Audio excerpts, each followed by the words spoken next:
Olá, meu nome é Gilberto da Silva Francisco, sou professor de História Antiga da Universidade Federal de São Paulo, a Unifesp, e hoje eu converso com a pesquisadora Juliana Caldeira Monzani. A Juliana é arqueóloga e historiadora, né?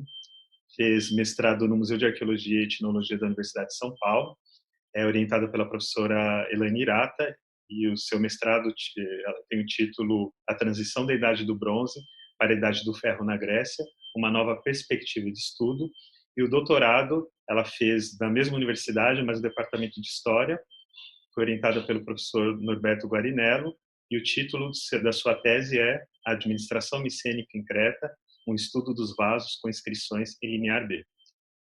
Atualmente, a Juliana ela é membro do LEIR-MA, né, o Laboratório de Estudos sobre o Império Romano e Mediterrâneo Antigo, e docente na Universidade Cidade de São Paulo, Unicid. Juliana, muito obrigado por ter aceitado o convite. E eu já te coloco uma questão inicial. Gostaria que você falasse um pouco sobre o conceito Idade do Bronze. O que é essa Idade do Bronze? Muito obrigada, Gilberto, pelo convite. Acho muito importante e salutar que a gente tenha essas trocas, principalmente nesse período, e divulgue, né? Divulgue a ciência que tem sido bastante atacada nesse momento, né? Idade do Bronze é um conceito que surge ali no começo do século XIX, na primeira metade do século XIX, com o arqueólogo dinamarquês, o Christian Thomsen, que ele vai catalogando, né, classificando o acervo ali do Museu Nacional da Dinamarca. Ele vai tentar organizar o acervo, classificar o acervo e estabelecer uma ordem cronológica, através do que a gente chama de cronologia relativa, classificando por materiais, né? A ideia não é nova, mas é ele que realmente organiza um sistema chamado Sistema de Três Idades, que é a Idade da Pedra, que é a pré-história, e depois a Idade dos Metais, Bronze e Ferro, que já estaria num período ali que a gente chama de proto-história, né? Então, a Idade da Pedra vai de 3 milhões até 3.200, e a Idade do Bronze de 3.200 a 1.100 antes de Cristo, tudo antes de Cristo, né? E a Idade do Ferro de 1.100 a 550, quando surgiriam, né, o período histórico propriamente dito, né? A ideia também é qual é, porque essa nomenclatura, né, pedra e bronze e ferro, né?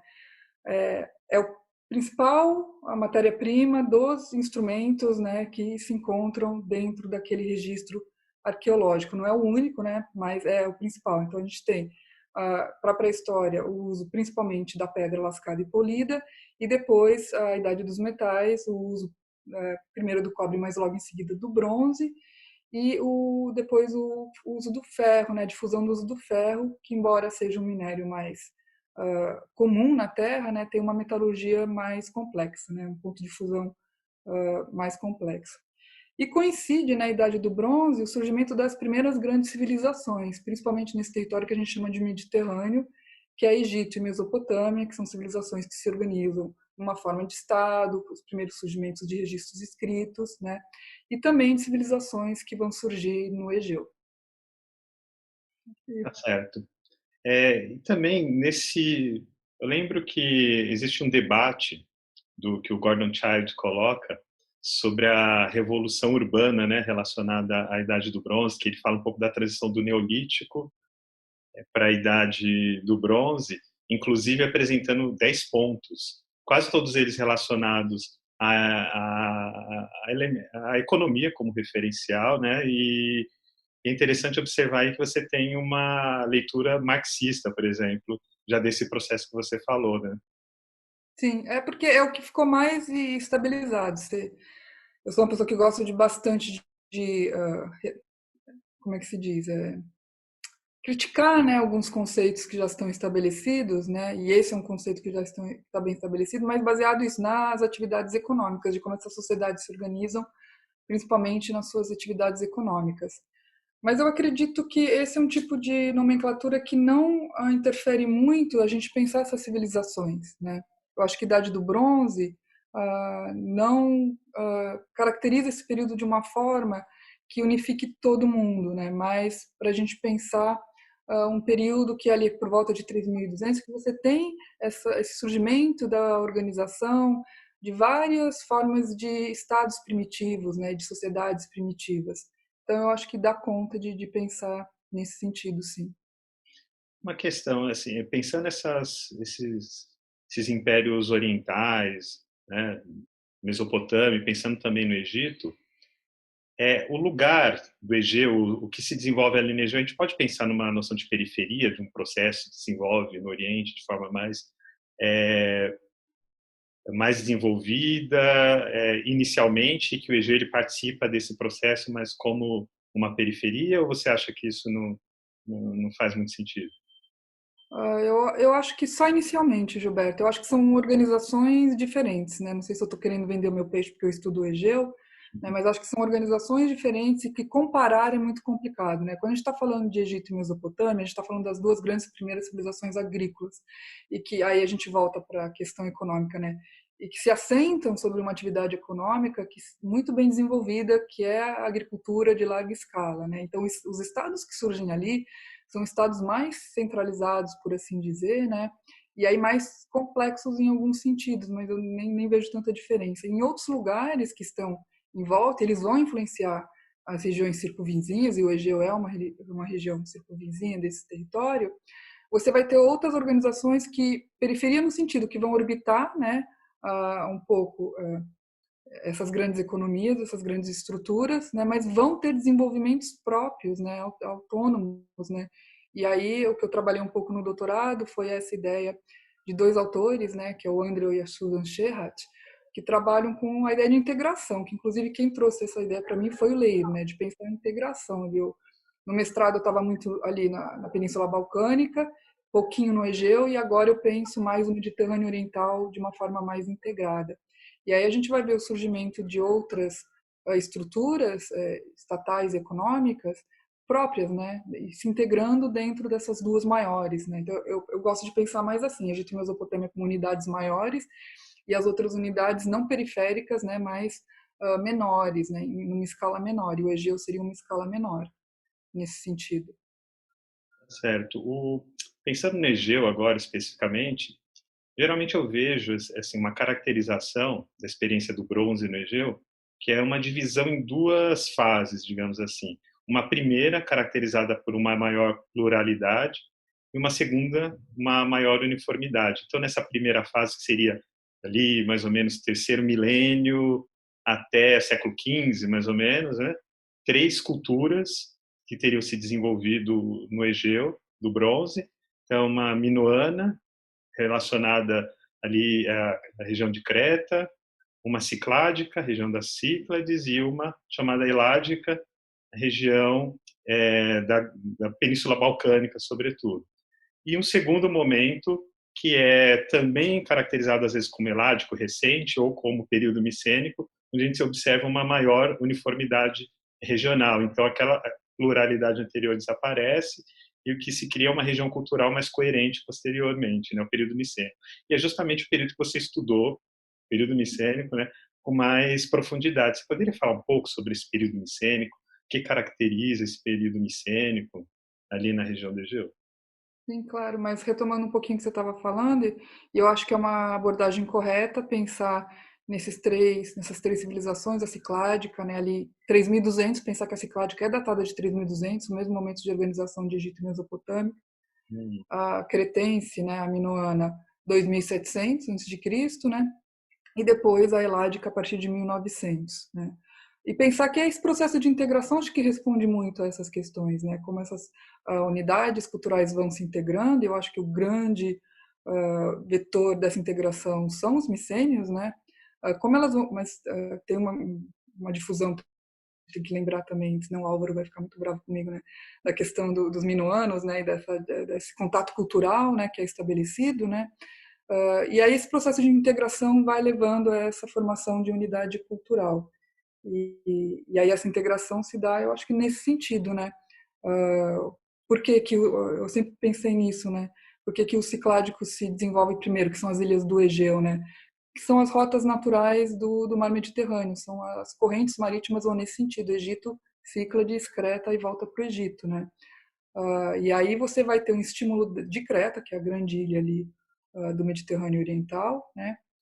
Sendo estimulada dentro desse contexto, formando grandes centros, e aí quando você tem desenvolvimento de barco a remo, você pode quebrar, né, com essa questão das correntes, e aí um domínio de Creta e essa cultura cretense, né, que vai minoana, que vai sendo difundida no Egeu, e depois a chegada desses povos nos Balcãs, né, a partir de 1900 a.C., que estabelece uma cultura heládica em contato bastante íntimo com Creta, também desenvolvendo seus centros e continuando esse processo de integração e de unificação. E a gente chega no Micênico, né?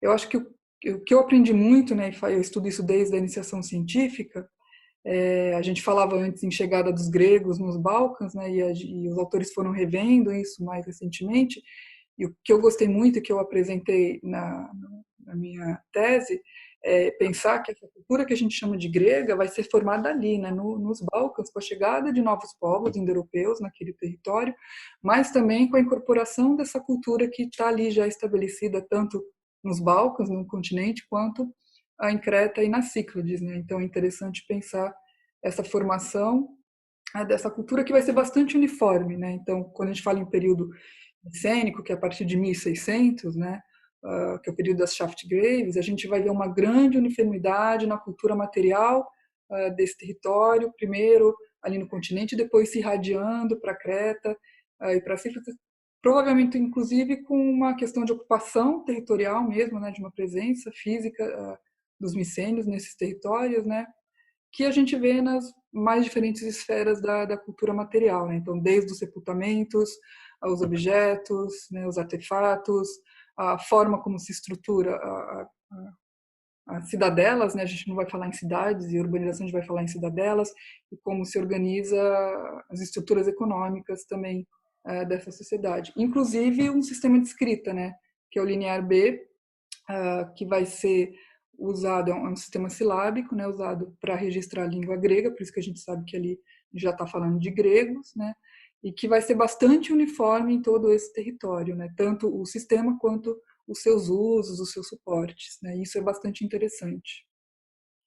Certo. E quando a gente fala também desse período micênico, aparece muito a ideia, muito ligada ao final, né, desse período, do colapso do bronze, né, e das rupturas e permanências. Então, são dois elementos aí importantes, eu gostaria que você falasse um pouco. Primeiro, a questão do colapso.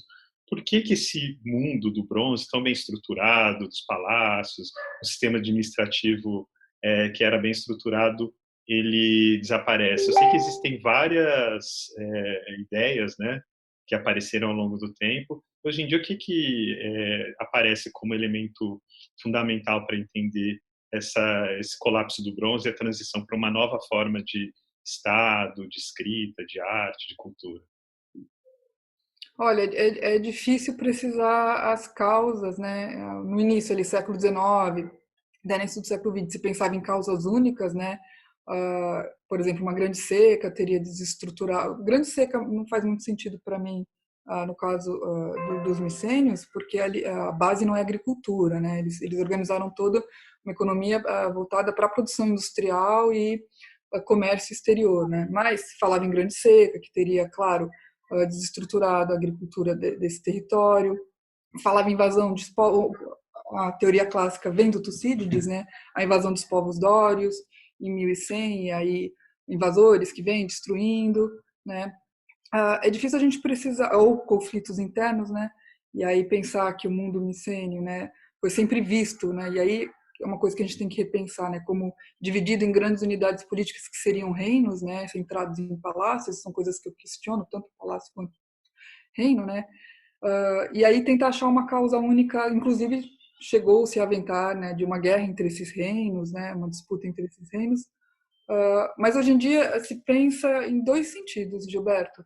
O primeiro é pensar sempre que esse Mediterrâneo Oriental está integrado e 1200 é um período de distúrbios em todo o Mediterrâneo, e aí você pode pensar no efeito dominó, né? Vão caindo as peças que estavam interligadas, é uma grande rede que vai sendo desfeita em alguns nódulos, né? Então a gente tem que pensar, isso tem que pensar em causas múltiplas, né? Como o que acontece com relação aos micênios é que bem ou mal, eles têm uma economia muito dependente desse comércio, né, e dessa integração com o Mediterrâneo Oriental, né. Então, eles se organizam para participar desse comércio, desses contatos culturais, e quando isso mais ou menos se desestrutura, eles também se desestruturam. Então, a gente pode pensar em causas múltiplas nesse sentido, né? A desestruturação do Mediterrâneo Oriental, são várias civilizações que vão ser afetadas, o Império Hitita, o Ugarite, o próprio Egito, né? A gente está falando ali de Ramsés III, invasão dos povos do mar, o Egito em si não desaparece, mas abala bastante o comércio exterior do Egito, né? E aí causas internas, né? Os micênios desprovido, né, desse comércio, desses contatos externos, talvez não tenham, esse Estado que se estruturou dessa maneira, talvez não tenha conseguido se manter nesse território, porque ele perdeu em parte o seu sentido de ser, né? Então, não conseguiu se reestruturar de outra maneira.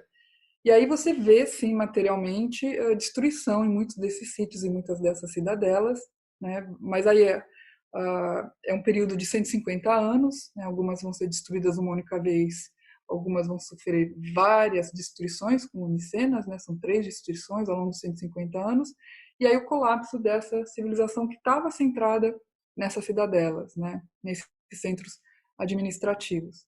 E o que fica depois? Eu acho que o mais importante do que determinar as causas, se um dia a gente conseguir determinar, acho que arqueologicamente talvez não seja possível, mas se a gente conseguir determinar causas ou a causa, mas eu acho que o mais importante é pensar as consequências, né? O que significa o fim dessa civilização, principalmente para o mundo no Egeu e para o mundo grego, né? É pensar aquilo que a história trabalha bastante, que é com continuidades e rupturas.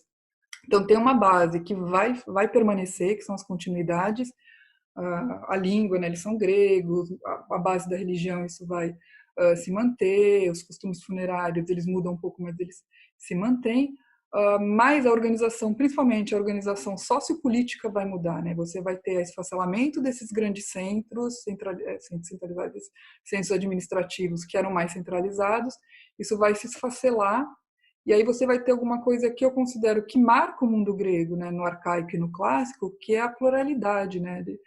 A gente pode falar assim, elas se organizam em polis, né? É um mundo organizado em polis, as polis mais ou menos são parecidas, né? Mas assim, não, né? Eu acho que o que marca o mundo grego é a dissemelhança, né? De cada região vai se organizar de uma forma diferente, que é o grande problema de Heródoto, né? Quando tenta definir um pouco o que é ser grego, né? E depois de Aristóteles tentando definir o que é ser polis e tantas constituições no mesmo território, né? Então, eu acho que a ruptura causa isso, né? É uma oportunidade nova desses povos se organizarem em unidades políticas, em organizações políticas diferentes, não centralizadas. Certo. Muito obrigado, Juliana, pela conversa aqui, pela apresentação desses temas que são tão interessantes. E para quem tiver interessado, a Juliana, enfim, ela indicou alguns textos que vão aparecer aqui na descrição desse vídeo. E vocês podem observar depois essas indicações e também algumas referências aí na internet para entender a carreira da Juliana, as publicações dela no academia.edu, no currículo Lattes também. Muito obrigado, Juliana. Eu que agradeço, Gilberto. Foi um prazer. Prazer foi meu. Tchau, tchau. Até a próxima. Tchau.